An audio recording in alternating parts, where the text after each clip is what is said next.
É, bom, em algum momento o programa que ele voltou a gravar quando eu achei que tava pausado. Não sei o que aconteceu. Tá começando aqui um outro vídeo para continuar o que eu estava falando antes, né? Então, tava explicando por que o composto NO2 ele é mais estável que o composto ONO, certo? E aí, então, explicamos aqui a questão da estrutura de ressonância. E aí, o outro fator que faz a molécula de NO2, então, ser mais estável é a orientação dos átomos na molécula, certo? E aí, então, na molécula NO2 a gente só tem essa orientação possível, e aí na molécula ONO a gente tem essas duas orientações possíveis, que são a forma exo e a forma endo. E aí, assim, porque claro, a gente pode pensar então na estabilidade, digamos, da molécula sozinha no, no vácuo, enfim, né? Mas a pergunta não fala especificamente em que contexto para a gente pensar na estabilidade das moléculas, mas se você pensa então na vida real, no que a gente fez na prática, a gente fez então, sei lá, o composto sólido lá, certo? A gente fez aqueles pozinhos amarelos, que era a cor desses compostos aqui. Então, quando você faz a síntese do complexo de verdade, você vai ter inúmeras moléculas ali, certo? Você tem mols de moléculas. E essas moléculas, elas interagem, então.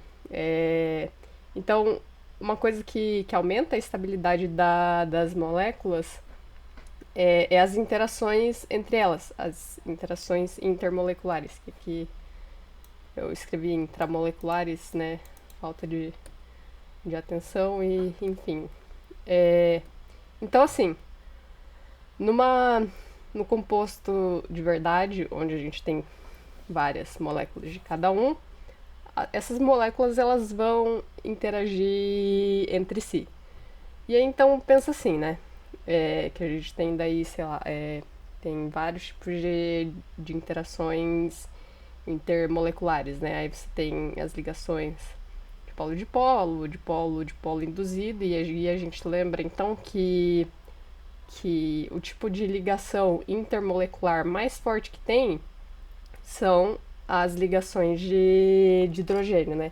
Que é exatamente o tipo de interação que acaba acontecendo aqui nas nossas moléculas. Só que aqui na molécula NO2 ela acontece de forma muito mais eficiente do que nas formas do composto ONO, do composto nitrito, né?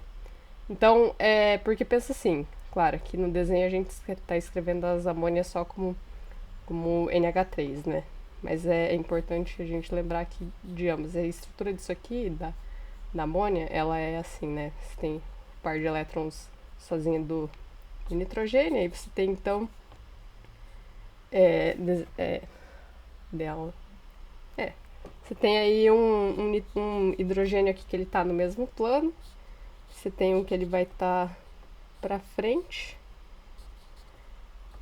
e aí você tem um que ele tá tipo para trás, certo? Numa estrutura piramidal, tipo assim, né? E aí o par de elétrons do nitrogênio ele fica em cima assim. Só que daí, no caso, esse par de elétrons aqui, ele é o que faz a ligação aqui. Então, e aí, digamos, aqui na molécula do NO2, aí você tem, sei lá, os oxigênios que eles estão aqui voltados para fora, assim, né?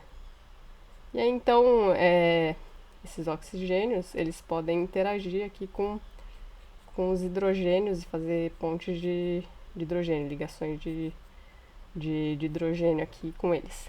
E o composto ONO, ele também pode, né? Mas aí, digamos, aqui no composto endo, antes mesmo que, né, porque, claro, esse oxigênio aqui é, né, pensando aqui então, porque esse oxigênio aqui, então, ele tem essa ligação dupla aqui, o que traz então é densidade eletrônica para ele. Tipo, esse oxigênio aqui é bem mais negativo do que esse oxigênio aqui. Então, esse oxigênio aqui, que é esse aqui, então, eles são os que fazem as ligações mais fortes. Só que aqui, por exemplo, no composto endo, esse oxigênio aqui, aí o artigo que eu li, ele fala então que acaba que ele interage com os hidrogênios da própria molécula, além de tentar interagir com o de outras moléculas do complexo. Então, digamos, como uma parte da força de ligação dele está indo para dentro da própria molécula, a força que ele vai usar para fazer as ligações com as outras vai ser menor. E aí, no caso aqui da molécula exo, ela não, isso não acontece, né? Ela não vai interagir com os hidrogênios daqui. Só que só lendo aqui, então.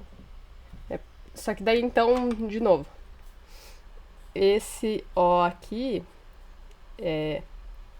né, então ele está mais negativo. O que vai acontecer aqui é basicamente assim, né? Aí pensando aqui no grupo NO2, certo? Que a gente tinha desenhado antes, mas desenhar ele aqui de novo, trazer um pouco mais, né? Que seria assim, O, N, O. Aqui, duas.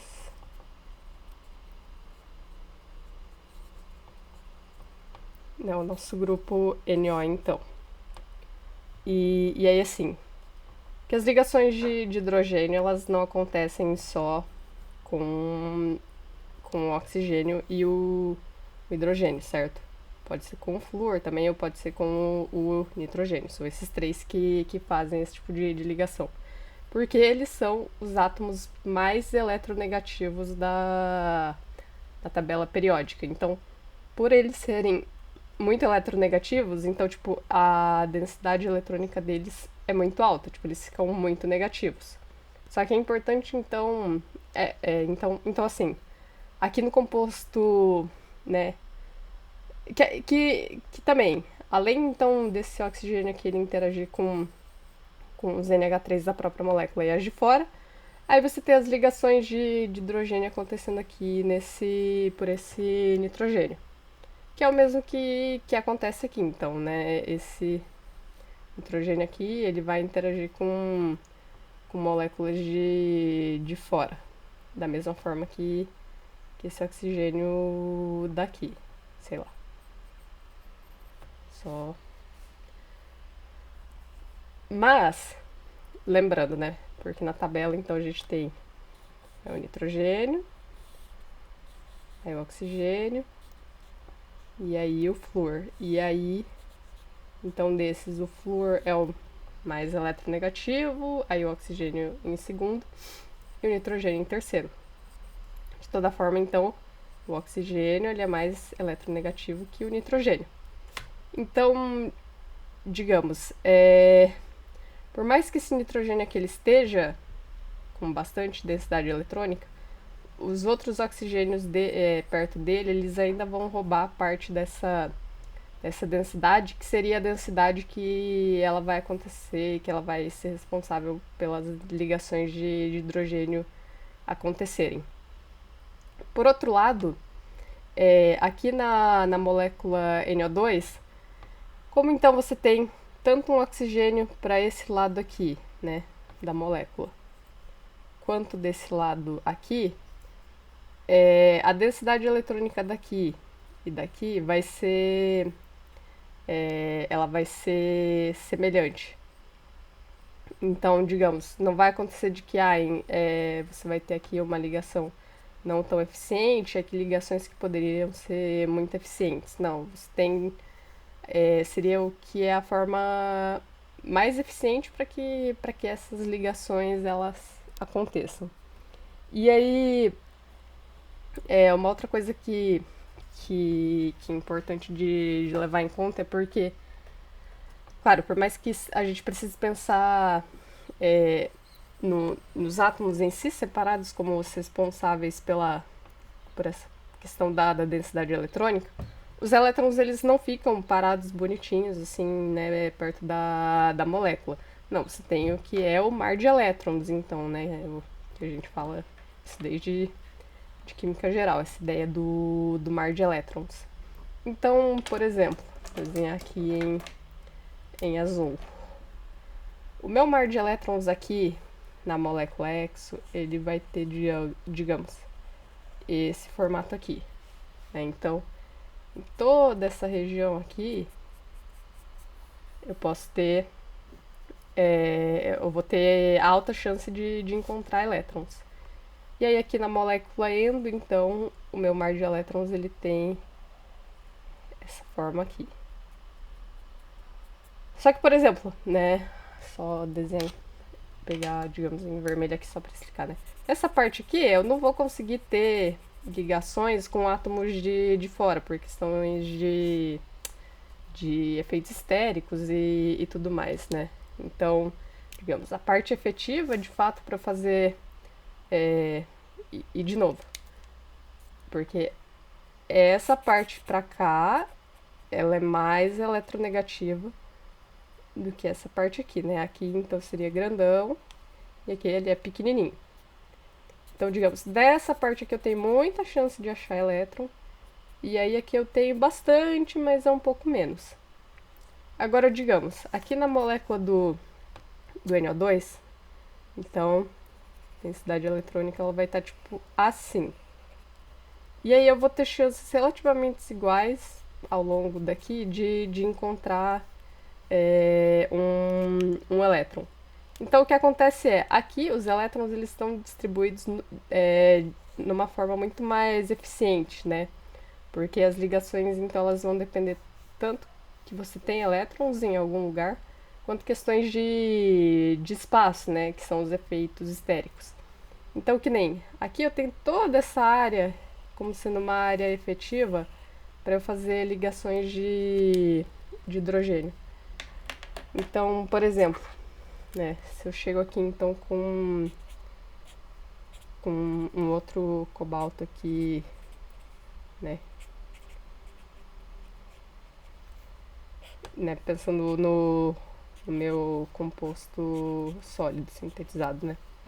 Aí eu chego aqui então com uma outra molécula de cobalto perto dessa aqui, né, do pentamino nitrocobalto.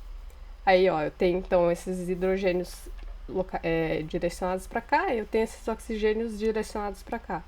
Então, tipo, eu tenho a melhor distribuição da área disso aqui para que essas ligações elas aconteçam, diferente desses dois compostos aqui. Então, como eu tenho ligações de hidrogênio mais eficientes acontecendo, então, tipo, isso colabora muito para a estabilidade desse composto aqui. E aí a questão é, aí um problema, até uma crítica de didática, assim, das aulas, a forma como o curso, o livro os livros são elaborados, enfim. Que no livro não tem nada disso aqui. Não tem nada disso aqui. Né? E, tipo, os argumentos eu pensei pra isso aqui.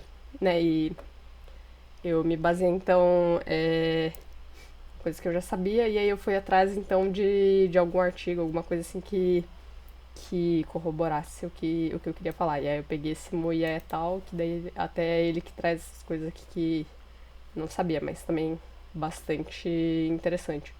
Então, tipo, não tem isso aqui no livro, que é um, um absurdo, porque, digamos, nessa parte de estrutura molecular, essa parte de ligações de hidrogênio e tudo mais, não é um conteúdo super complexo, né? É claro que se você junta tudo, é bastante informação, mas, tipo, não tem. Às vezes é esses, tipo, deixar um pouquinho mais claro as coisas, o que tá acontecendo, que é o que faz falta, né?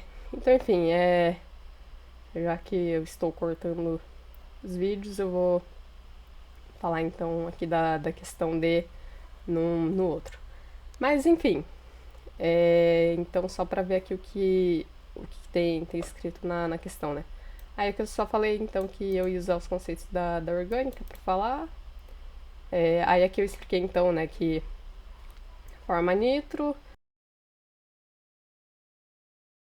de nitrogênio. E aí, então, as estruturas de ressonância que estão aqui e por isso isso ajuda na estabilidade do composto. E aí aqui eu citei o artigo do Moya et al. Porque no artigo fala então que essas ligações elas têm o mesmo comprimento, que é exatamente isso que acontece quando você tem estruturas de ressonância. Ao invés de você ter, digamos, uma dupla que ela é uma ligação muito menor e uma simples que ela é maior, você tem as duas aí num tamanho intermediário. Aí então, né, o artigo ele traz essa questão da orientação das moléculas e